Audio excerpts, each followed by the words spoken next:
सतगुरु जी की पादिका जे कोई पर दे जाए त्रिविध ताप मिट जाते गुर शीतल होई जा।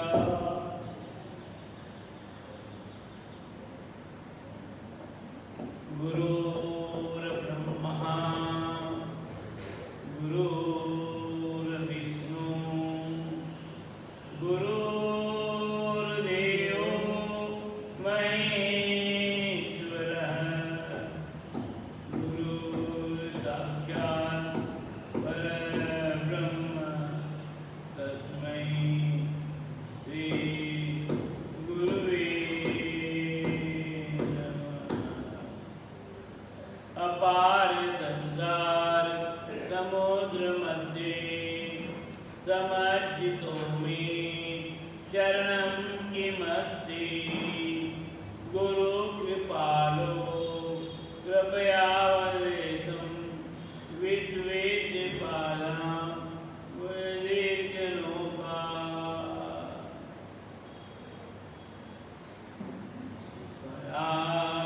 पदारविन्देन पदारविन्दं मुखारविन्देन विनिवेशयन्तं वटश्च भद्रश्च पुरेशयानं पारं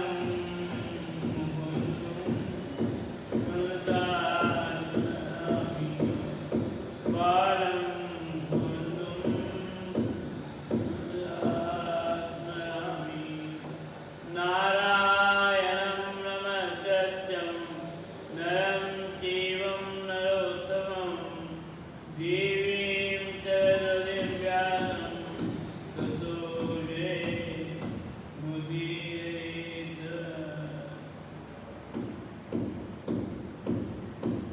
मंगलम भगवान विष्णु मंगलम गरुड़ध्वज मंगलम पुंडरीकाक्ष मंगलाय तनो हरिः। यथा सर्वं व्याप्तं जगत्स्थावरजङ्गमं तानदेनो शिरसा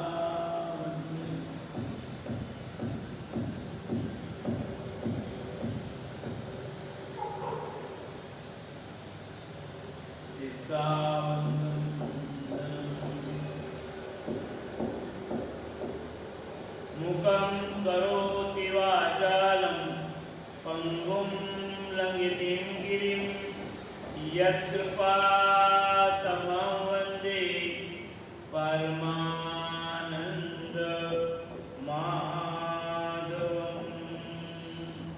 यथा सर्वं व्याप्तं जगत्स्थावरजङ्गमं कामधेनुं शिरसा वन्दे भूतभविष्यमातरम्।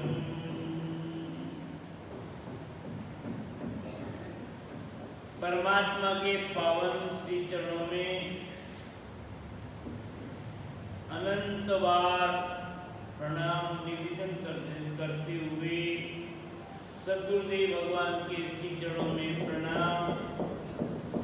संत भूत भविष्य वर्तमान तीनों ही युगों के महापुरुषों को प्रणाम, 24 अवतारों को प्रणाम और इस पृथ्वी पर भारतीय सनातन वैदिक धर्म की परंपरा के मान से 33 करोड़ देवी और देवताओं का भी अभिवादन। भगवत प्रेमी भाइयों, माताओं और बहनों, कल तक पितरों के निमित्त 16 श्राद्ध पक्ष चल रहे थे, वो सानंदपूर्ण हुए और आज से ही अध्यात्म ज्ञान, अध्यात्म भक्ति, अध्यात्म साधना और प्रभु प्राप्ति के रास्ते पर बढ़ने का यत्न करने के निमित्त यह 9 दिन की उपासना, अर्थात दिन को भी उपासना और रात्रि को भी उपासना। बहुत सारी उपासना में रात्रि में उपासना तामसी कही गई, अव्यवहित है कि नहीं कर सकते, पर अनुष्ठानिक प्रयोग से नवरात्रि में अर्थात 9 ही रात का महत्व है। जो भी साधना करे, चाहे सतोगुण प्रदान करे, चाहे रजोगुण प्रदान करे, चाहे तमोगुण प्रदान करे, ये 9 प्रकार की नवरात्रि की साधना है, उपासना प्रणाली। और इस साधना को आप चाहे मौन रख करके करें, चाहे भगवत भजन माला फेंक करके करें, या कोई आपको मंत्र सिद्धि करना है उसके माध्यम से करें, तो भी ये समय उपयुक्त है। व्रत उपवास, देखिए व्रत चीज अलग है और उपवास चीज अलग है। उपवास कहते हैं उप यानी पास में, निकट, वास में रहना। हम हमारे अध्यात्म ज्ञान प्रदाता, हम हमारे अध्यात्म स्वरूप मूल तत्व इस जीव का ब्रह्म परमात्मा ईश्वर, इनके पास में जाने का प्रयास, उनके पास में बैठना, उसका नाम है उपासना। ये नहीं कि केवल कुछ अन्न नहीं खाना, कुछ आहार नहीं करना, जल में खड़े रहना, धूप में खड़े रहना, पंचाग्नि तापना आदि आदि अनेक प्रकार के ये मार्गीय हट्टी योग केला, किंतु सहज सरल ये साधना है परमात्मा के चरणों में लीन रहना, भक्ति भाव। तो भाइयों, माता और बहनों, यह नवरात्रि चल रही है और इसमें हर उम्र के बच्चे, हर व्यक्ति को, छोटे बच्चों को, बच्चियों को अपने उज्जवल भविष्य की कामना के लिए,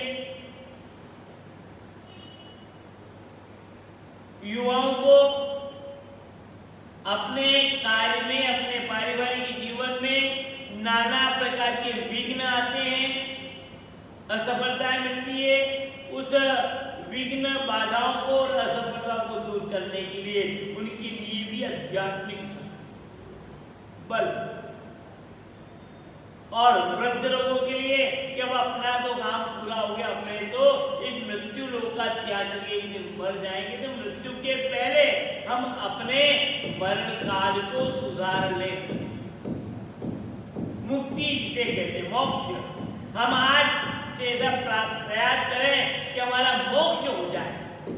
अंतिम समय तक चाहे कितना भी शेष उम्र रहे, उसमें हम अंतिम समय तक एक ही चिंतन रहे कि मेरी मुक्ति हो, मोक्ष हो। इस जगत में बार बार जन्मना, बार बार युवा होना, बार बार बीमारियों से का सामना करना और बार बार काल के ग्रास में जाना, बार बार यमालय के यहाँ जाना, इससे बचाव के लिए ये साधना है। तो तीनों ही अवस्थाओं में, चाहे बाल्यकाल हो, चाहे युवा हो, चाहे वृद्ध हो, सबके लिए यह एक साधना है। हमारी बाहरी वृत्तियों को हम एकीकरण करके अंतःकरण की ओर लाएं, और जब आप अंतःकरण की ओर लाएंगे तो आपका घर हरा भरा नहीं। देखिए, दुनिया भर के साधन मार्केट में, बाजार में हैं, पर वो अपने कोई काम किए हैं क्या? कोई काम किए हैं? आपके कोई काम नहीं, देखो आप। पर जब तक आपने उसका मूल्य चुका करके अपने घर में ले आओगे तो वो आपके काम है। तो कहाँ आए? बाहर गए कि अंदर आए? घर में आए ना, तो ये बाहरी साधन है। उसी प्रकार हमारी जो वृत्तियां, मन, बुद्धि, चित्त, अहंकार और हमारी जो इंद्रियां हैं, 5 कर्मेंद्रियां और 5 ज्ञानेंद्रियां और 11वां मन, इसकी वृत्ति माया में बाहर की ओर भाग रही। इस वृत्तियों को हम अपने घर में लाए, तो घर में लाएंगे प्रसन्नता रहेगी। क्या अपने आप को लगेगा कि मेरे घर में सब साधन है, किसी की जरूरत ही नहीं, हर चीज मेरे पास है। पर ये कब? कि जब आप घर में लाओगे तो बाहर की दुनिया में बहुत सारी दिखेगी। उसी प्रकार ये वृत्तियों को भी आप अंतःकरण में लाओगे, तो अंतःकरण की ओर लाने के बाद में फिर आपको लगेगा कि सब चीजें मेरे पास में, अर्थात वो ब्रह्म तत्व मेरे पास में, वो ज्ञान तत्व मेरे पास में, वो भक्ति तत्व मेरे पास में। आप मैं प्रसन्न हूं। अब मुझे इस संसार का कोई डर नहीं, कोई भय नहीं, कोई चिंता नहीं, सर्व व्याधि मुक्त हो गया। ये भाव, आंतरिक वृत्तियां, आंतरिक भाव जीवन में, और उसके लिए साधना है। पास में बैठना, बैठने का तरीका, चंचलता समाप्त हो आदि, और मंत्र जाप में सिद्धियां हो। किसी कार्य में सफलता, सिद्धि का अर्थ है सफल होना। विद्यार्थी साल भर मेहनत करता है, परिश्रम करता है, परीक्षा देता है और रिजल्ट आया तो सफल हो गया, सिद्धि हो गई। वो कहेगा मैंने डिप्लोमा कर लिया, वो कहेगा मैंने डिग्री ले ली, ये सिद्धि हो गया। उसी प्रकार जीवन की इस यात्रा में अध्यात्म सिद्धियां हो, लौकिक सिद्धियां हैं, पर उनको कब तक उठा के ले चलोगे आप? कितनी लेके चलोगे?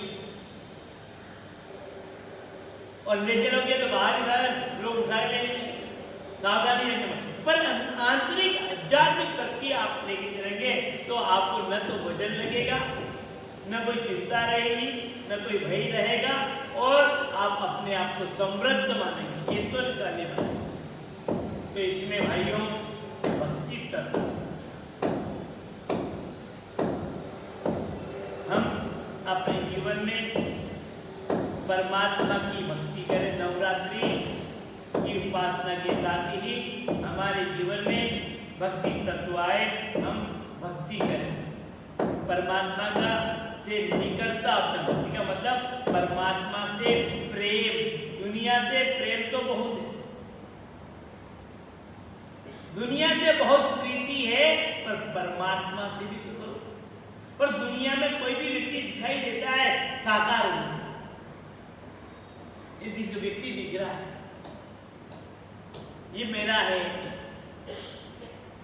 ये दिखे, पर परमात्मा तत्व जो है वो आपको इस चर्म चक्षुओं से, आंखों से दिखाई नहीं। वो ज्ञान तत्व से आप उनको जान सकते हैं, पहचान सकते हैं, प्राप्त कर सकते हैं। इसके अलावा परमात्मा की भक्ति ही सर्वोपरि है। जितने भी ईश्वर पृथ्वी पर हुए हैं, उन्होंने सबने परमात्मा की भक्ति का ही रास्ता पकड़ा है, मार्ग पकड़ा है। इसके अलावा और कुछ भी उन्होंने जीवन में अंगीकार नहीं। तो भाइयों, माता और बहनों, यहाँ पर भी यह नवरात्रि की उपासना है। इस नवरात्रि की उपासना में यह भक्ति तत्व ही है। पिछले 41 साल से आपकी इस संत तीर्थ पावन भूमि में नाम जप की साधना, घंटा आधा घंटा भगवत भक्ति, भजन, कीर्तन की साधना, ज्ञान चर्चा, सत्शास्त्र का वाचन, सत्शास्त्र का श्रवण का कार्यक्रम चलता ही है। और उसमें फिर विशेष करके कलियुग का कल्प वृक्ष, कलियुग का जो कल्प वृक्ष है, और जिसे हम रामचरित्र मानस कहते हैं, रामायण कहते हैं। वैसे तो रामायण शतकोटि अपारा, रामायण कोई एक नहीं है, दो नहीं है, करोड़ों की संख्या, शतकोटि, 100 कोटि रामायण। पर उसमें सब अपनी अपनी जगह सही है, पर सब में मंत्र शक्ति के जो प्रदाता है ना, यह है रामचरितमानस तुलसीदास ने जिसका वर्णन किया। तुलसी और सूरदास जी दोनों एक समय के महात्मा होते हैं, आगे पीछे नहीं, समकालीन। तुलसी की भक्ति राम से है, तुलसी राम को मानते हैं और सूरदास जी श्याम को मानते हैं। उनमें कृष्ण भक्ति, तुलसी में राम भक्ति। पर दोनों संत भक्ति के राह को देख करके आपस में उलझते नहीं। संत कभी उलझेंगे नहीं, उलझे हुए व्यक्ति को सुलझाएंगे, और दुनिया कभी सुलझेगी नहीं, सुलझे हुए को उलझा देगी। जो सुलझे हुए हैं उसको उलझा देगी, ये दुनिया का स्वरूप। संत उलझते ही नहीं और उलझे हुए को सुलझा दे, तत्व बोध करा के ज्ञान तत्व। तो दोनों ही का मार्ग अलग है, कृष्ण को मानता है, श्याम को मानता है, पर मिलन, आपस में आना जावा, आवागमन, अपनी अपनी पूजा पद्धति। देखिए ये क्या है, ये भक्ति का स्वरूप है, जिसमें भक्ति के माध्यम से परमात्मा को प्रकट करना। प्रहलाद ने भक्ति की, टेक पकड़ ली उसने, पिताजी ने बहुत समझाया और समझ में नहीं आया तो दंडित किया, मारना पीटना, और यहां तक कि नाना प्रकार से प्रताड़ित करते हुए खत्म ही कर दो इसको। भला ऐसा कौन सा बाप होगा जो अपने बेटे को मरवा दे? उसको कोई राज्य की भूख नहीं है, संपत्ति की भूख नहीं है, केवल परमात्मा की भक्ति।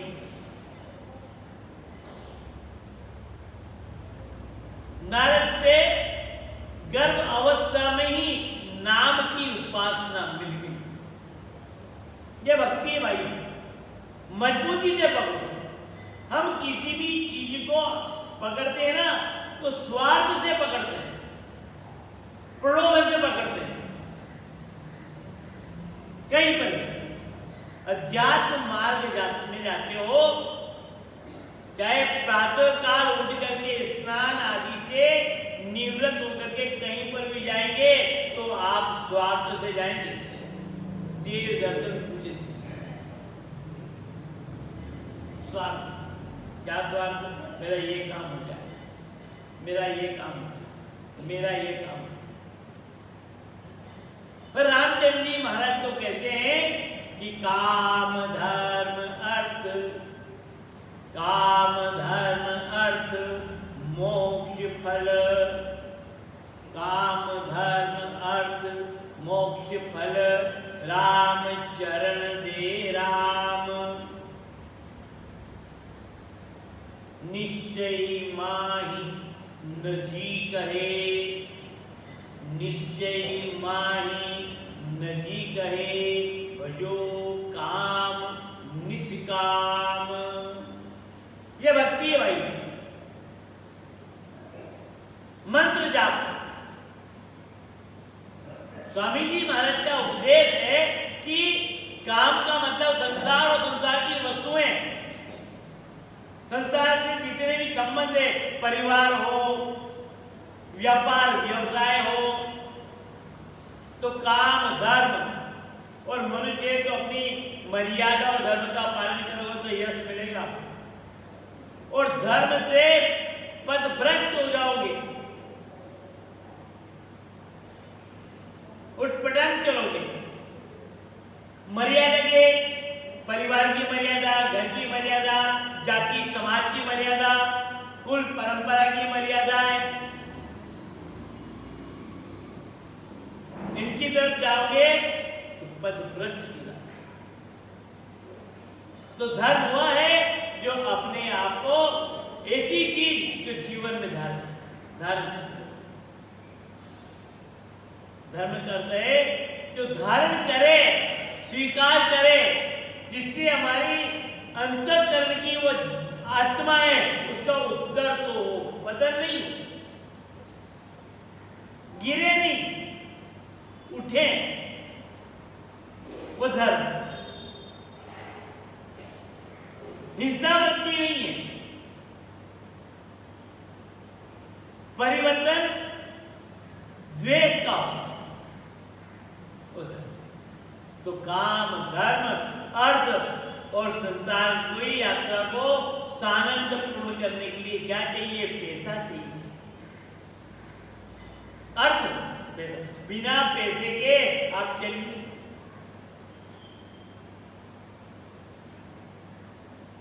पर आज के युग में अर्थ प्रधान हो गया। किसी जमाने में पैसे की तो हर समय आवश्यकता थी, पर फिर भी सीमित। हमारे सामर्थ्य संप्रदाय में ऐसे ऐसे महापुरुष हुए हैं जिन्होंने अपने जीवन में पैसे को छुआ तक नहीं, धातु को छुआ तक नहीं। क्या लेना मेरे को? जब प्रकृति में मिल गया उसे जीवन चला।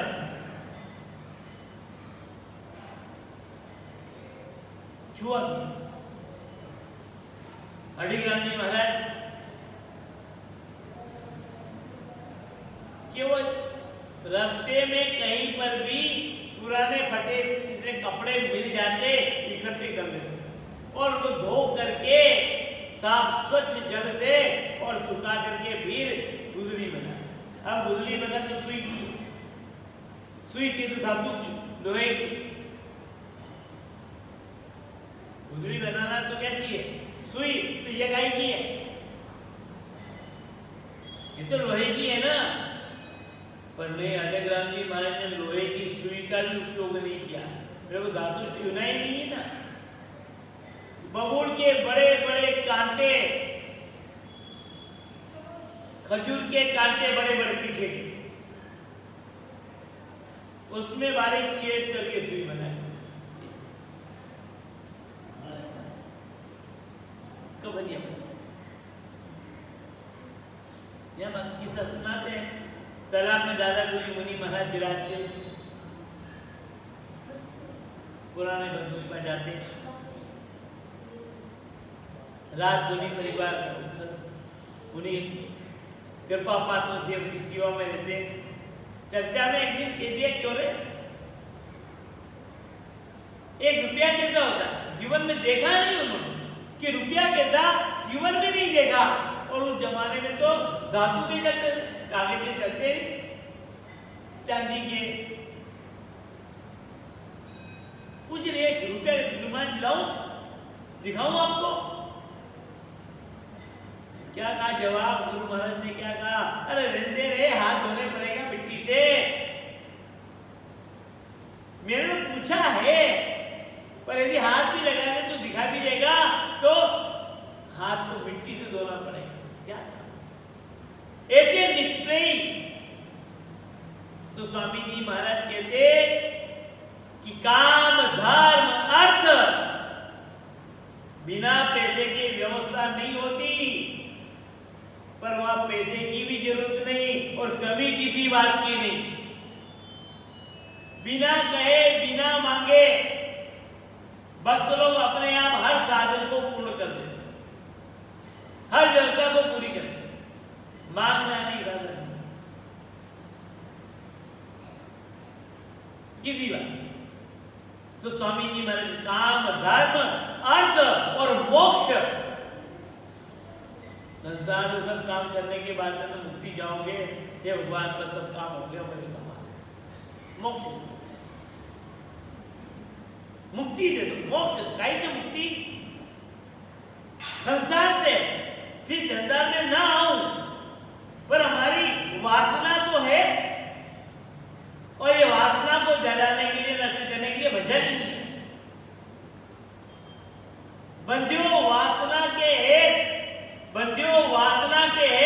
ताते फिर जन्म ले। तू वासना के कारण बंधा हुआ है, वासना से बंधा हुआ, वासना के कारण बंधा हुआ, और इसी कारण तेरा बार बार जन्म ना हो रहा। ऐसे एक नहीं अनेक किस्से। और भजन सु वासना जल जाए और नहीं कोई उपाय। और आप बैठ करके भजन करेंगे, नवरात्रि की उपासना,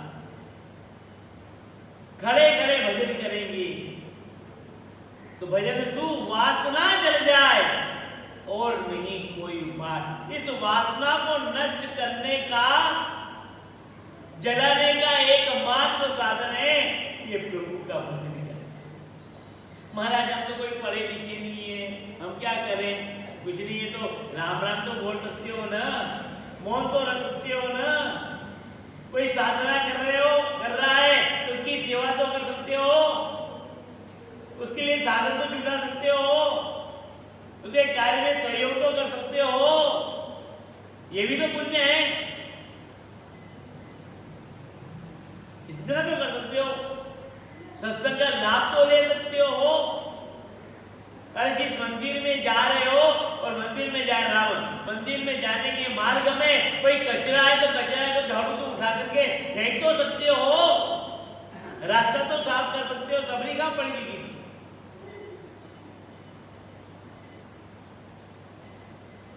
कोई विद्यालय में गई क्या? कहां पड़ी थी वो? चलो महात्मा है, इनकी लकड़ी चाहिए, जंगल में जाएंगे, लकड़ी लेकर जाएंगे भोजन बनाने के लिए, यज्ञ हवन के लिए, संविधा के लिए। तो चलो अपन दिन भर क्या करते हैं? चलो अपन ही लकड़ी लाके बाहर आए। महात्मा को ज्यादा दूर नहीं जाना, चलो रास्ते में को साफ कर दें, कंकड़ मिट्टी धूल हो, कंकड़ कांटे हो, ये सब दूर। चलो ये साधन है, ये व्यवस्थाएं हैं, ये तरीका है।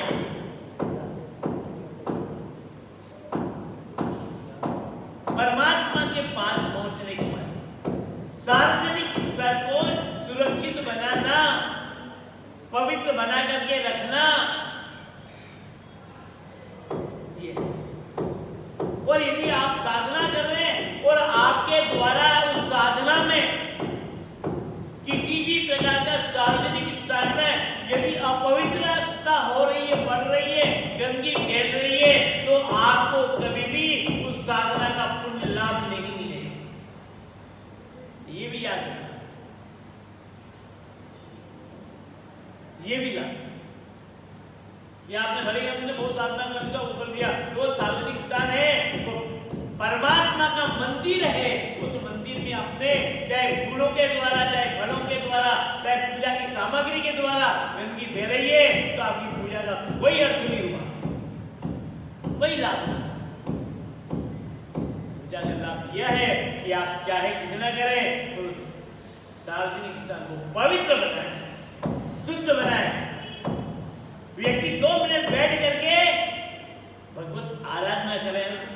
क्या गंदगी हो रही है? अरे राम उठो उठो, चल कहाँ गया बस, सब गंदगी मंदिर के पास डाल दी, फूल बस आदि जो भी है सड़े नहीं हो, दुर्गंध मारेंगे, आप रुक नहीं पाओ। ये साधना न, ऐसी साधना हम पढ़ नहीं सकते। चलो कोई बात नहीं, ये तो कर सकते हैं, पढ़े तो पढ़े, अच्छी बात, सुने और अच्छी बात, जाप करें और अच्छी बात। तो काम धर्म अर्थ और मोक्ष फल रामचरण दे राम, निश्चय माही नदी के। और जो काम निष्काम आप मांगोगे तो भी मिलेगा, आप मांगोगे तो भी मिलेगा, और नहीं मांगोगे तो भी मिलेगा, क्योंकि वह अंतर्यामी है। वो अंतर्यामी, उसको मालूम है किसको क्या चीज कब और किस समय देनी,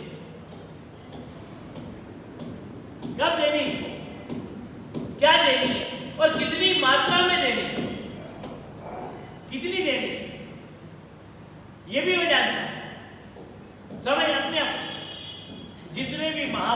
हुए ना, उन्होंने कभी धन की तरफ भागे नहीं, साधना की तरफ भागे। और तो प्रहलाद ने टेक पकड़ ली, सभी बाधाएं दूर हो गई, सभी संकटों से मुक्ति मिल गई, कोई संकट नहीं, बाधाओं से मुक्ति, संकट से मुक्ति, और उसका बाल भी बांका नहीं हुआ। अग्नि में जलाए तो बच गया, अग्नि भी ठंडी हो गई, पानी में डुबाने का प्रयास किया तो वहां गिर गया, जहरीले जानवरों के बीच में डाला तो वो जहरीले जानवर चारों तरफ से उसको घेर लेते हैं। हे किसी की हिम्मत इसको मारने के लिए आने की, हे किसी की हिम्मत, हम रक्षक हैं। वो जहरीले जानवर उसके रक्षक बन गए। एक टेक मजबूत हो।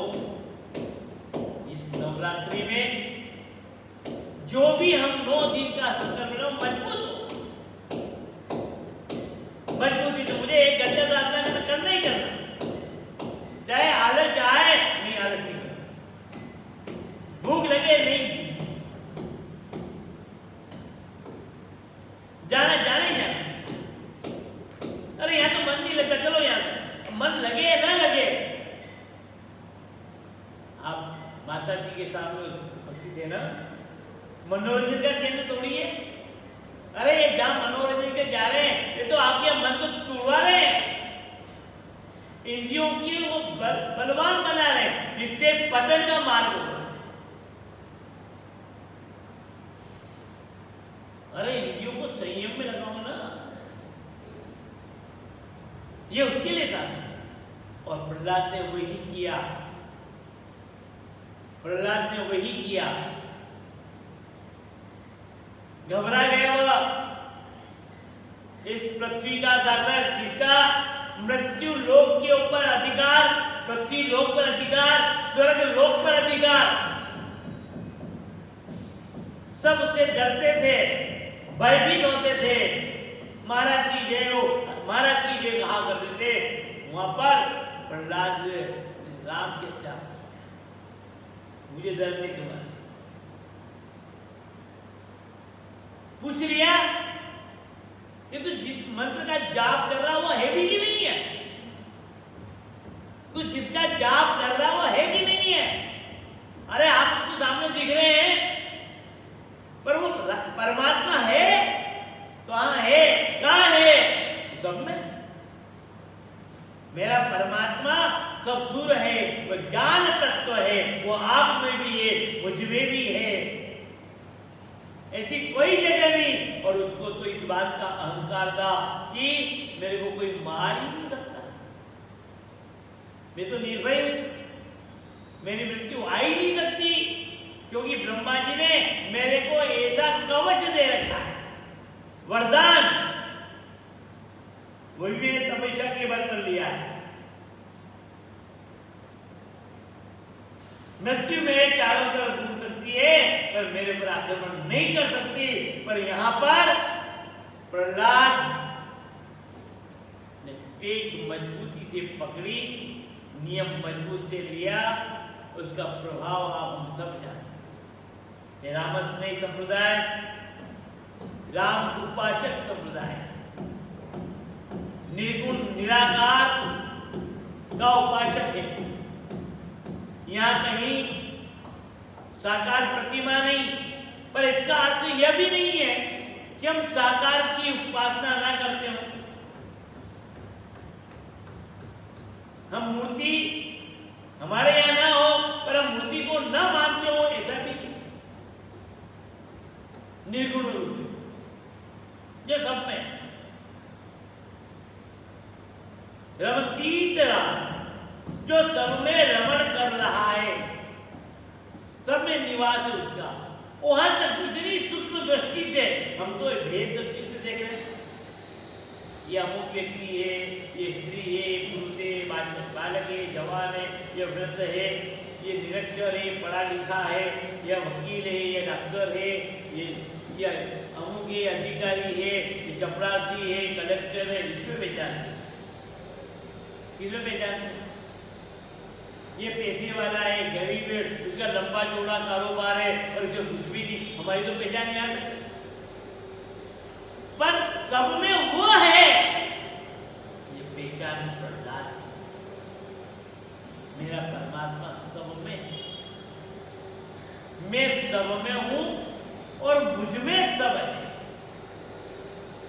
मैं भी सब में हूं और मुझ में सभी, कोई अलग है नहीं, तो कैसे रहे? तुझ में राम, मुझ में राम, सब में राम समाए, ये क्या, ये तो निराकार का उपासक भक्ति की धारा चल रही है भाइयों।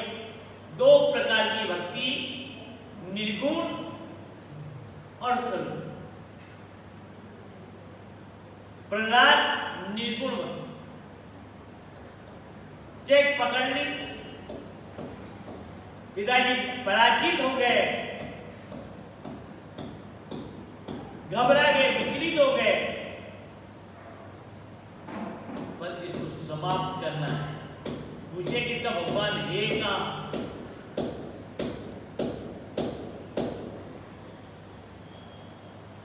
पूछ लिया, अरे प्रहलाद तुझे मेरा भगवान तो कहां है?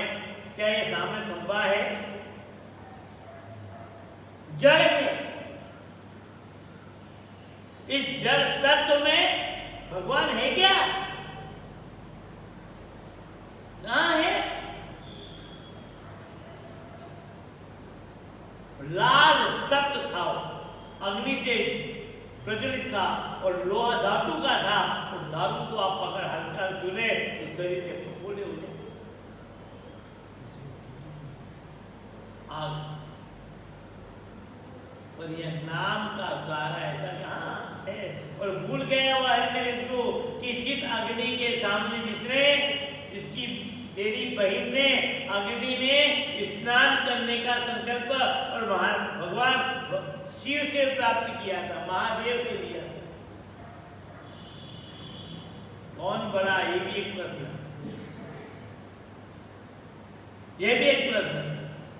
भगवान शिव ने कह दिया कि तू कभी किसी भक्त को परेशान न करेगी तो, भक्त को परेशान किया तो मेरा वरदान मेरे पास आ जाएगा, तू जल जाएगा। पर हमारी सबसे बड़ी विडंबना यह है कि जब हमें सफलता मिल जाती है तो सामने वाले की पूरी बात सुनने के लिए तैयार नहीं। खुशी में, खुशी के बाद, अरे सफलता हुई और सामने वाला क्या कह रहा, पूरी बात तो सुनो, पर अपन नहीं। कितनी बार कोई ऐसा प्रसंग आता, उसमें कोई वक्ता आपको निर्देश देते सुनते ही नहीं, अपने मन में जो आगे वही करें, जो मन में आ रहा करो। मन मार के हम क्यों बैठे? बैठे थे वक्ता बैठे, सामने वाला बैठे, आयोजक बैठे, हम क्यों बैठे? अरे भैया कितनी बड़ी भक्ति में विघ्न आ रहा है, अपने ही द्वारा साधना पकड़ लिया, विश्वास कर लिया, पकड़ लिया, लाल तप्त खंभ को पकड़ा, तो पकड़ा क्या था? और अंदर से एक भयंकर, जिस प्रकार से बिजली कड़कती है, गर्जना होती है, उसी प्रकार से लाल तप्त खंभ में से एक भयंकर गर्जना हुई और गर्जना सब व्यक्ति भयभीत हो गए। और एक क्या लिखता है कि भाई जिसकी कल्पना नहीं, भयानक रुद्र रूप, जिसका आधा शरीर मनुष्य का है, आधा शरीर तो मनुष्य दिखाई दे रहा, पाँव मनुष्य की तरह है, हाथ मनुष्य की तरह है, पर चेहरा शेर की तरह है।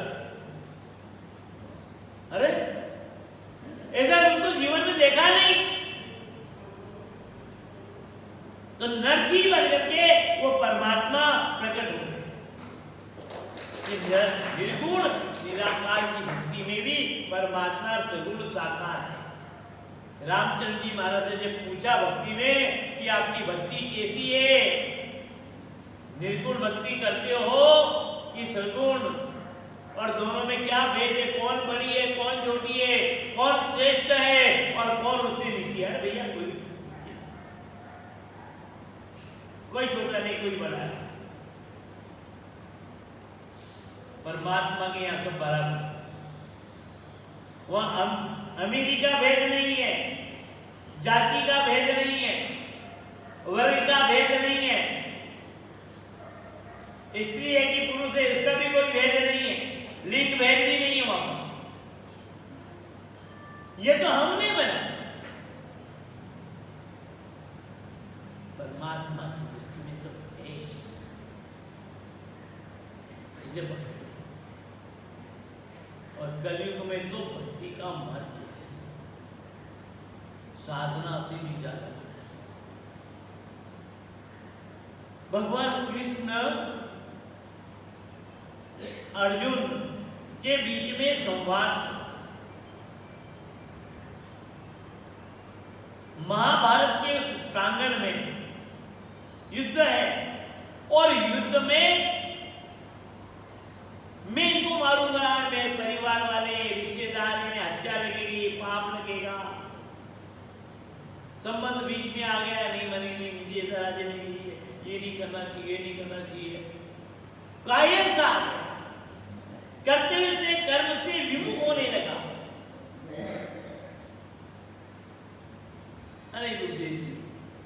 पर ये क्या था, उसके साथ में शरीर में जुड़े हुए एक मोह था।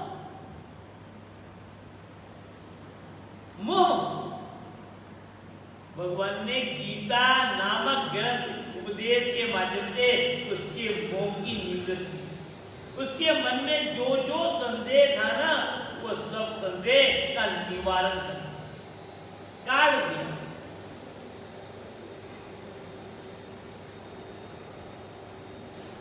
और ये मोह के कारण हमारी बुद्धि है ना मलिन होता है, पर्दा।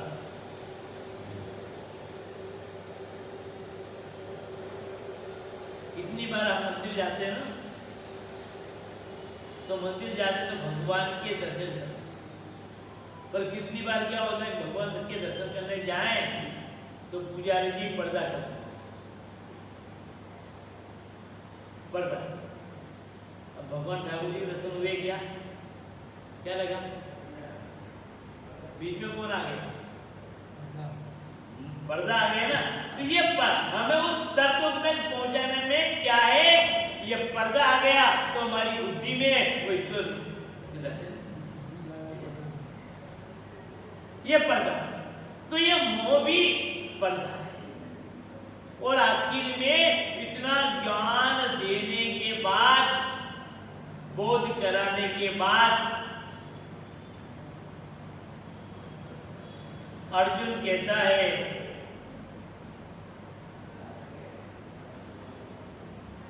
कि हे प्रभु, आपने इतना ज्ञान करा दिया, तत्व दे दिया, बोध करा दिया,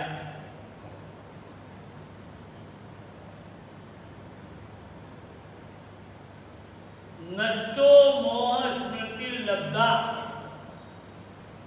आपके उपदेश से मेरे अंतःकरण में जो मोह था, मन बुद्धि की अंदर मोह था, नष्टो मोह, अब कोई मोह नहीं है, और मोह का पर्दा हट गया तो क्या, बुद्धि तत्व, बुद्धि की प्राप्ति होती है, जिसे हम देख सके, पहचान सके। और ये कृपा क्या है, तव प्रसाद है ना, कौन सा प्रसाद, हमको प्रसाद हुआ जो हाथ में दे उसको प्रसाद है, जो आपके हाथ में दे वो प्रसाद, हाथ में लिया और मंदिर चला, कोई नहीं।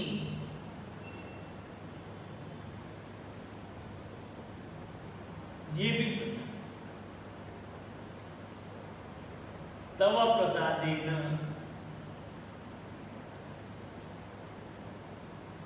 ये अच्युत, हे कृष्ण, आपने जो मेरे की बुद्धि को में जो मोह बुद्धि समाप्त हो गई और ज्ञान की प्राप्ति हो गई, अर्थात मेरी बुद्धि में तत्व का बोध हो गया।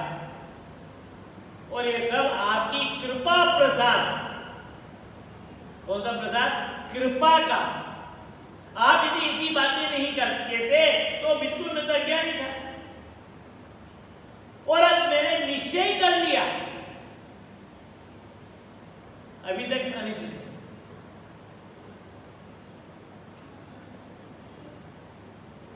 गुरु महिमा में स्वामी जी महाराज, रामचंद्र जी महाराज कहते हैं कि गुरु कृपा बुद्धि निश्चल भई, गुरु कृपा बुद्धि निश्चल भई और तृष्णा ताप सकल बुझ गई। आपकी कृपा हो गई, ज्ञान मिल गया, उस ज्ञान को ग्रहण कर लिया। पर एक बात याद रखना, कोई चीज आप लेने जाओ, कोई बर्तन है, अब बर्तन में दो चीज, दो, एक तो खाली बर्तन, एक भरा हुआ बर्तन। एक बर्तन खाली है और एक भरा हुआ, और एक खाली है पर उसमें गंदगी है, साफ नहीं है, पवित्र नहीं है, जो भी डालेंगे वो भी गंदा हो जाएगा।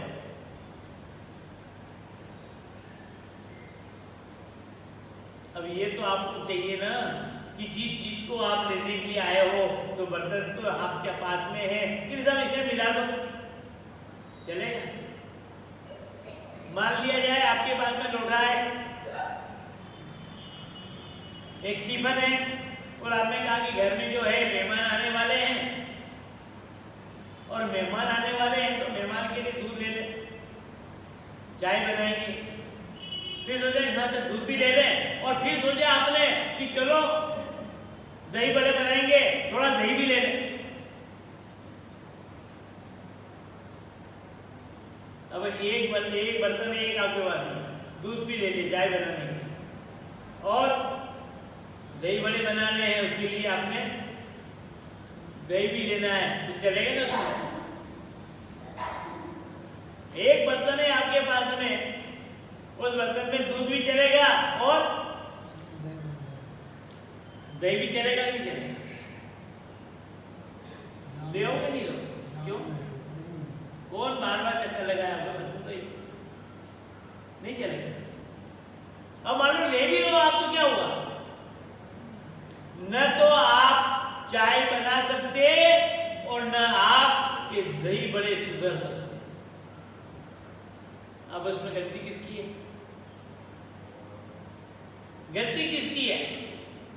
थोड़ी सी मेहनत के पीछे, या तो दो बर्तन ले आते या डबल राउंड ले लेते। नहीं, हमने तो मिला रहे सब एक ही चीज, मिला लो, मिला लिया, क्या हुआ? हमारे जीवन की यात्रा में यही हो रहा है। हम सब साधन कर रहे हैं, सब प्रयास कर रहे हैं, कभी किसी बात की नहीं है,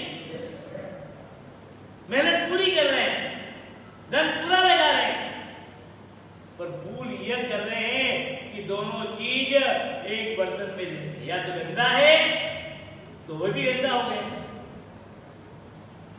या फिर बेमेल है। या तीसरी भी गलती हो जाती है कि पहले का भरा हुआ चलो आप इसी में डाल दो, चलेगा, तो भी तब डालोगे तो सब बिगड़ जाएगा, ओवरफ्लो। उसके लिए आपको चाहिए, अर्जुन यहाँ यही कह रहा है कि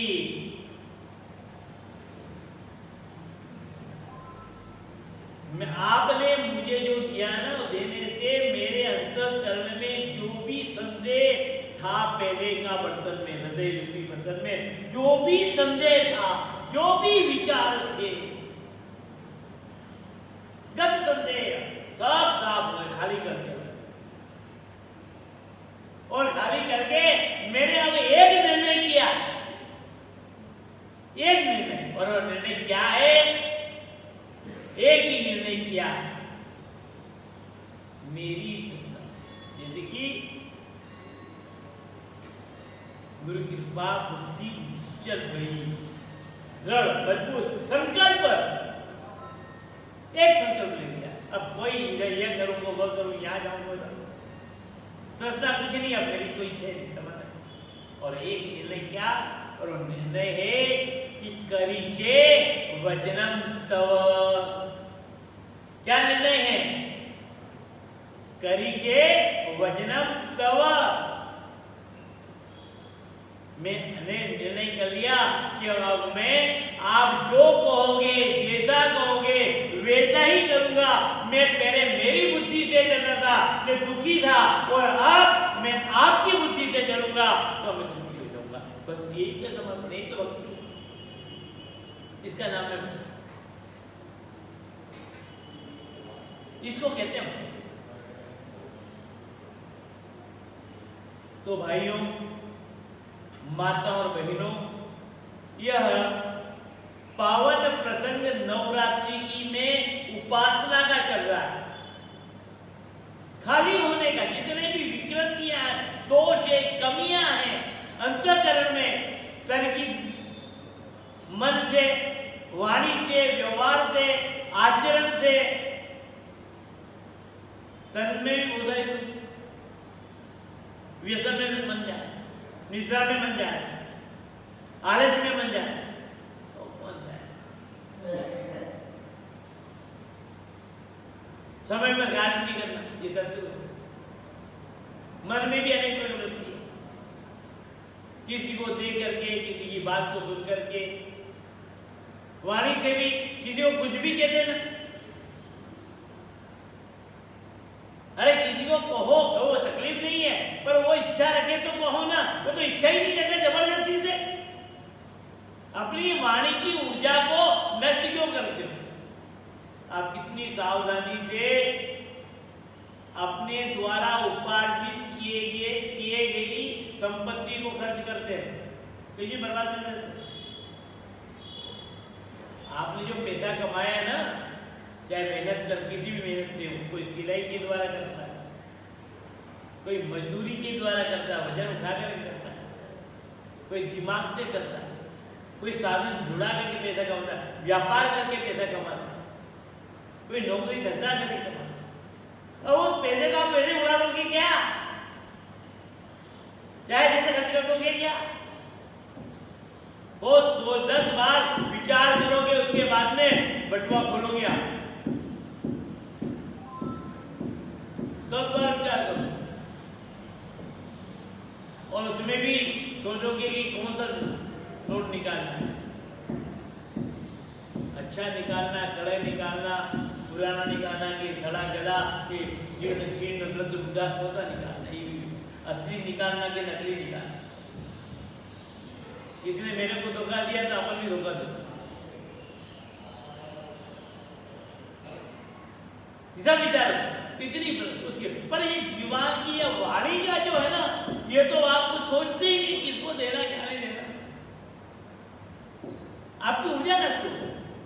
ये मौन रखने के लिए कहा, और कुछ नहीं, तो ये आपकी आदत जो बिगड़ी हुई है, ये नवरात्रि में सुधार लो। मौन रख लो 2 घंटे, 3 घंटे, 1 घंटा, दिन भर, 24 घंटे। और मान लो नहीं भी बोलोगे तो क्या बिगड़ गया? क्या बिगड़ गया? इतने वर्ष से बोल रहे हैं तो अपन ने क्या नया कर लिया? इतने वर्ष से जो अपनी उम्र बोल रहे, चुपचाप थोड़ी बैठे, तो क्या कर लिया? और यही समय हम ईश्वरीय सत्शास्त्र पढ़े, माला फेरे, आंखें बंद करके ध्यान रखें। भले नींद आ जाए कोई बात, आंखें तो बंद है ना, ये नहीं है। तो भाइयों, माता और बहनों, नवरात्रि में जिस किसी भी उपास्य देवी, चाहे देवी शक्ति हो, चाहे देव शक्ति हो, और जितनी भी शक्तियां हैं सब देवी शक्ति, सब देवी शक्ति, नारी रूप એટલે બાકી તો એક એક दिन का पूजा का, पर नारी की शक्ति पूजा का 9 दिन चले। और 9 दिन का इसलिए कि यह अपने आप में पूर्ण है, ये अपने आप में 9 का अंक अपने आप में पूर्ण है। आप 9 का पहाड़ा 10 तक बोलेंगे और उनकी जोड़ लगाओ, कितना होगा? 9 एकम 9, जोड़ तो 9 ही है ना, 9 दूनी 18, एक और 8 कितने हुए? 9 हुए, 9 तिया 27, 3 से गुणा करके 27 हो गए, 2 और 7 कितने हुए? 9, और 9 तो 36, इनको जोड़ोगे तो क्या होगा? 9, और 9 पंजा 45, 4 और 5 क्या हुए? 9 हुए, और फिर 6 के जोड़ोगे तो 9 जन 54, 5 और 4 9, और 9 7 63, 6 और 3 9, और 9 8 72, 7 और 2 9, और 90 90 क्या थी? 8 और 1 9, और वापस 9 आ गए। आप कहीं से घूमो, कैसे घूमो, इसलिए ये नवरात्रि की का महत्व, 9 का ही महत्व क्यों था, अष्टरात्रि क्यों नहीं? बहुत सारे लोग अष्टमी के दिन, अष्टमी के दिन माता जी का पूजन करते, दुर्गाष्टमी है बस हो गया, ये 9 दिन कहाँ हुए? और बहुत सारे बुद्धिमान अमावस्या गिन लेते हैं, 9 दिन कर देते हैं, अच्छी बात है, कम से होते हैं। ये 9 अपने आप में पूर्णता दिलाना, पूर्ण है, और साधना के माध्यम से पूर्णता को प्राप्त करना, इसके लिए ये नवरात्रि की उपासना है। पर मैं आज देखता हूँ, सुनता हूँ, बड़ा दुख होता है कि हमारा रास्ता धर्म का है पर लक्ष्य अलग है।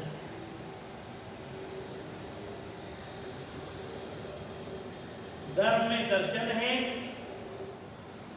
और लक्ष्य में प्रदर्शन है। धर्म में दर्शन है, दर्शन से मन पवित्र होता है, तन पवित्र होता है, वाणी पवित्र होती है, और प्रदर्शन तो दिखावा है, ढोंग है, आडंबर है, दोष है, विकृति है। ये भाइयों, माता और बहनों, इस नवरात्रि की उपासना के साथ हम तन को, मन को, वाणी को, व्यवहार को, आचरण को नियंत्रित रखने का प्रयास करें, प्रभु स्मरण करें।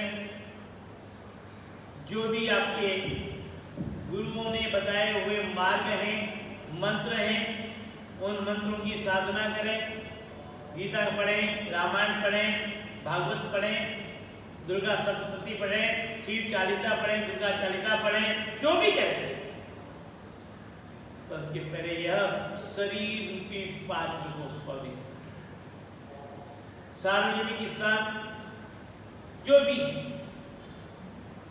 वहां पर परमात्मा भी आते हैं, भक्त भी आते हैं, उन सार्वजनिक स्थान को भी पवित्र बनाए, उनके मंदिर को पवित्र बनाए। प्रयास करें कि हम मंदिर जाएं तो मंदिर के आसपास की कोई गंदगी, कागज हो, कोई प्लास्टिक का रिपर हो, या कोई कुछ भी हो, तो यह खाली, यह सच्ची पूजा। समय का आदर मान करते हुए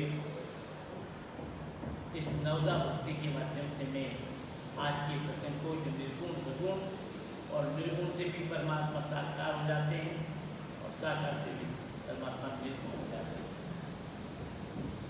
तो यहाँ दोनों भक्ति है, कोई छोटी नहीं, कोई बड़ी नहीं, किसी भी रूप में साधना करें, और समय का मान आदर करते हुए वाणी को विराम मैं पुनः आप सभी भक्तों से, आपके परिवार के सदस्यों से, आपके बच्चों से, आपकी बालिकाओं से, आपकी बहुओं से निवेदन करना चाहूँगा कि मेरे हृदय के विचार आप अपने बच्चों तक पहुँचाएं, अपने परिवार तक पहुँचाएं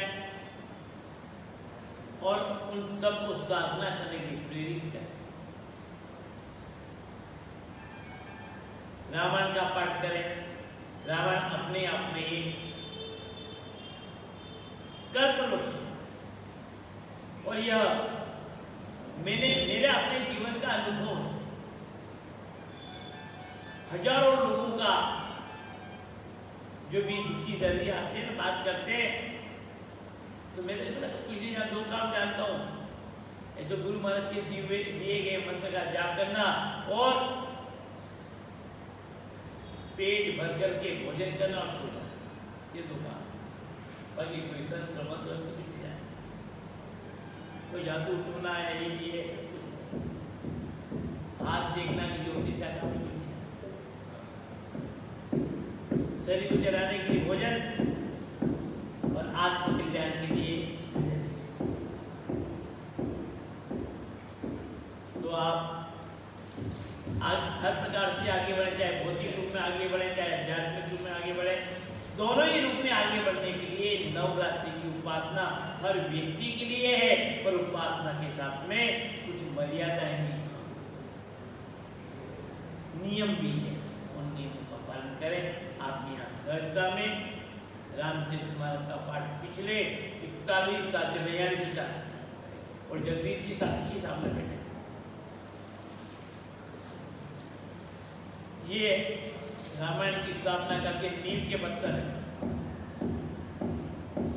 नीम के पत्थर बहुत सारे हैं। तो आप पाठ में आए, अभी तो काफी संपर्क है, अभी कुछ है, पर फिर भी देखो संख्या, यूं तो परिवार बढ़ा, सब कुछ बढ़ा, पर हमारे रामत द्वारे में सत्संग का परिवार कम हो।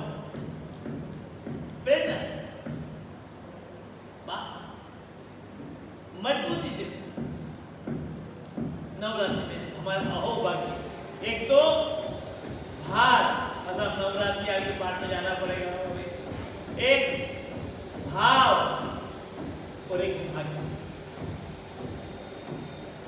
हम भार से नहीं चाहते, हम भाव से चाहते हैं और भाग्य से चाहते हैं। आपके भाग्य में बदलाव के लिए चाहते हैं कि आप जरूर इधर आइएगा और पाठ जितना भी समय मिले, सुबह मिले, दोपहर को मिले, शाम को मिले, रात्रि को मिले, 24 घंटा आप 24 घंटा, कोई प्रतिबंध नहीं। आए, पाठ करें, जितना भी कर सकते। एक एक चौपाई, एक एक दोहा रामायण का महामंत्र है और इस नवरात्रि में विशेष फल को देते हैं। अभी 12 बजे प्रारंभ होगा, ये होगा और 11 बजे आप सभी से आग्रह करूंगा, ये आपका कार्य है, हमारा अपना नहीं है। इस कार्य को सानंदपूर्ण कराना आप सभी का है। राम राम राम राम राम राम राम।